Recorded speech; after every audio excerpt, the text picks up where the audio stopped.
There is a puzzle at the heart of human prehistory that took anthropologists a surprisingly long time to even see. Two tribes live near each other. They want the same hunting grounds. They drink from the same river, and they draw their partners from the same small pool of eligible young people. By every cold logic of competition, these two groups should be locked in permanent, grinding war. They are rivals for the three things that matter most: food, water, and mates. There is no reason on Earth they should get along, and we have a perfect example of what that looks like, because one of our closest living relatives does exactly this. Chimpanzee groups in the wild can be genuinely, lethally hostile to their neighbors. Researchers have documented organized violence between rival chimp communities, patrols along borders, deadly ambushes, the slow, brutal wiping out of a neighboring group over years. For chimpanzees, the tribe next door is often simply the enemy, and a lone member of a rival group caught in the wrong place is in mortal danger. And here is the detail that really sharpens the contrast. Chimpanzees have almost no way to be friends with a neighboring group. There is no chimpanzee equivalent of an alliance, a trade route, a marriage between communities that creates lasting peace. A female chimp may transfer between groups, but the groups themselves do not become partners. They do not visit. They do not exchange gifts or hold joint gatherings. The border between two chimp communities is a hard line with hostility on the other side of it, and it mostly stays that way. So you would expect humans competing for the same things to be the same, or worse, because humans are smarter, better armed, and better organized, which in theory should make us better at warfare, not worse. And yet, again and again, across the deep past, they weren't. Instead of fighting endlessly over the things they were competing for, ancient human tribes did something that, as far as we know, no other primate has ever done. They took their single most explosive source of competition, the competition for mates, and they turned it into the very thing that bound rival groups together in peace. Read that again, because it is genuinely strange. The exact pressure that should have caused the most violence became the foundation of the most powerful alliances humans ever built. The thing most likely to start a war became the glue of human society. How did our ancestors take the one thing most likely to make two tribes destroy each other and turn it into the reason they kept the peace instead? That is the question for today, and the answer is one of the most underrated achievements in the entire human story, because it reveals something we've half forgotten. That diplomacy might actually be older than war, so stick with me. First, let's kill the cliché because it is a powerful one. When most people imagine prehistoric tribes, they imagine constant warfare, rival bands of grunting humans, clubs raised, raiding each other over every scrap of territory and every potential mate. A brutal, endless, every group for itself bloodbath. It is the version we got from 100 movies and a few very influential thinkers who argued that life before civilization was famously nasty, brutish, and short. Now, I want to be careful and honest here, because this is a genuinely debated topic among researchers, and I'm not going to lie to you and claim the past was a peaceful paradise. It wasn't. Violence between groups absolutely happened. There are prehistoric sites that show the grim evidence of massacres. Raiding was real. Conflict over resources and mates was real. Anyone who tells you ancient humans never fought is selling you a fantasy. But, and this is the crucial part the cliché completely misses, violence was not the default state. It was the failure state. It was what happened when the system broke down. And ancient humans built an extraordinary system, specifically, to keep it from breaking down. They spent enormous effort, generation after generation, on the active work of making peace. Because they had to, because in their world, a tribe that was at war with all its neighbors was a tribe that would not survive the next hard winter. So let's talk about how the system worked, and it starts with the very thing they were supposedly fighting over. Mates, here's the single most important idea in this entire video. In most human societies then and now, people are expected to find partners outside their own immediate group. Anthropologists call this exogamy, marrying out. You don't pair within your own tight band. You form a bond with someone from a different group. Now think about what that does at the scale of whole tribes. If your young people must find partners in neighboring groups, and their young people must find partners in yours, then the two tribes are no longer rivals competing for a fixed pool of mates. They become suppliers to each other. Partners for each other, the competition flips into exchange. And the moment that exchange happens, the moment a young person from one tribe joins another to start a family. They are no longer strangers eyeing each other across a ridge. They share children. They share grandchildren. The elders of one tribe are now the in-laws of the other. And here is the quiet genius of it. You do not raid the people your daughter married into. You do not make war on the tribe that is raising your grandchildren. The bond of shared descendants is one of the strongest peacekeeping forces humans have ever discovered. The anthropologist Claude Levi-Strauss built much of his life's work on exactly this insight. He argued that marriage between groups is, at its deepest level, a form of exchange, and that exchange between groups is the very thing that turns potential enemies into allies. When two tribes exchange partners, they are really exchanging a promise. We are bound now. Your people are my people. Your survival is tied to mine, so the competition for mates didn't have to lead to war. Handled correctly, it led to the opposite. It created a web of marriage alliances stretching from band to band across an entire region, a web in which almost everyone was connected, by blood or marriage, to almost everyone else. And you are far, far less likely to kill people you're related to. And the reach of this web was extraordinary. Because each marriage linked two groups, and each of those groups was linked by other marriages to still more groups, the connections multiplied outward like a net. A single person might have in-laws 3 bands away, and through them, a thread of obligation to people they had never even met. In practice, this meant that a vast territory, far larger than any single tribe could control, was knit together into one loose, interconnected human community. If your band hit disaster, drought, a failed hunt, a fire, you were not truly alone. Somewhere out there were related groups bound to you by marriage who could take you in.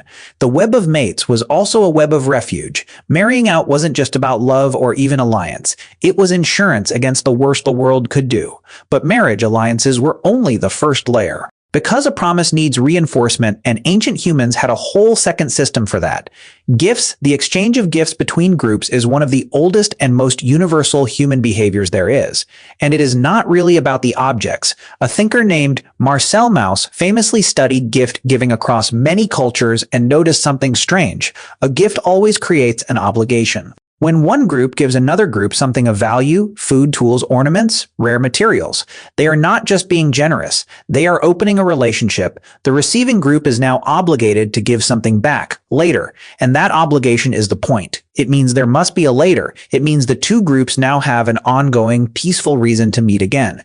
This is how you turn a one-time encounter between strangers into a long-term relationship. Each gift is a thread. Give enough gifts back and forth over enough years, and you've woven a rope strong enough to hold two competing tribes together. Archaeologists can actually see this rope in the ground. They find objects, distinctive seashells, special types of stone for tools, ornaments, that traveled astonishing distances in the prehistoric world, hundreds of kilometers from where they originated, passed hand to hand, group to group, across the territory of tribe after tribe. Those objects are the fossilized evidence of peace. Every shell that traveled 200 kilometers inland passed through a chain of groups who chose to trade rather than fight, and the materials themselves tell you how old and how deliberate this was. In some of the oldest known examples, high-quality stone and obsidian, volcanic glass that makes superb sharp tools, were carried across distances far too great for any single group to have traveled. The only explanation is exchange. The obsidian moved through many hands, each group passing it onward, each handoff a small act of peaceful contact. People were running long-distance trade networks tens of thousands of years ago, networks that could only exist if the groups along the route were, on balance, choosing cooperation over conflict.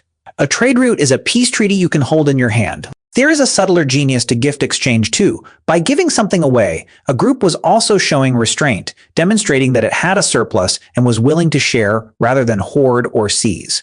A gift says, in effect, I could have kept this or fought you for yours, and instead I am handing it to you. That gesture, repeated, slowly builds the rarest and most valuable thing two competing groups can have: trust. The belief that the others will not simply take what they can. And once a little trust exists, more becomes possible. Bigger exchanges, marriages, joint gatherings, peace compounds, the way debt does, but in the opposite direction. And then there was the third great peace technology, the gathering. In many parts of the prehistoric world, different bands and tribes would come together at particular times of year at a rich seasonal food source, a salmon run, a place where great herds passed, a reliable water source in the dry season. These aggregations brought groups that were normally scattered into the same place at the same time, sometimes hundreds of people who lived most of the year apart. You might think that throwing rival groups together like this would be a recipe for violence. But these gatherings were overwhelmingly times of peace, and they were precious. They were where the whole system got renewed. This is where young people from different bands met and formed the bonds that became marriages. This is where gifts were exchanged and debts were settled. This is where news was shared, disputes were talked through, and old alliances were refreshed. There was feasting. There was almost certainly music, dancing, storytelling, shared ritual. People who spent most of the year as distant rivals spent these days as guests and hosts and kin.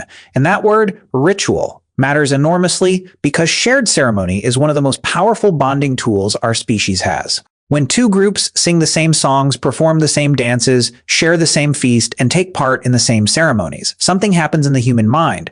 The boundary between us and them softens for the length of the gathering, and in the memory of it afterward, the other tribe stops being purely other. They become people you have danced with, people you have eaten with, people whose children might one day marry yours. These gatherings did something else, too. Something we'd recognize instantly today. They were where disputes got settled. In a world with no police, no courts, and no kings, a simmering grievance between two groups could fester for years and eventually erupt into bloodshed. The gathering was the release valve. It was the neutral ground and the appointed time where two groups could air a conflict, talk it through in front of respected elders and the wider community, exchange compensation for a wrong, and walk away square.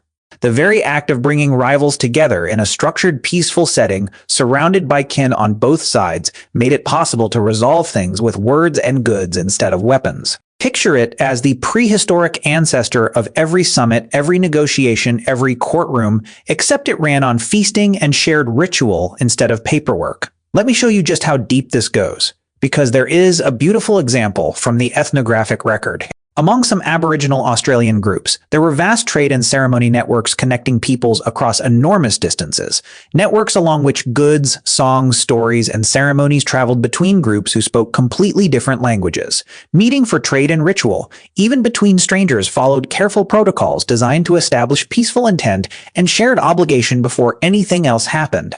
The encounter itself was managed, ritualized, made safe. These were not chaotic free-for-alls. They were diplomacy refined over thousands of years.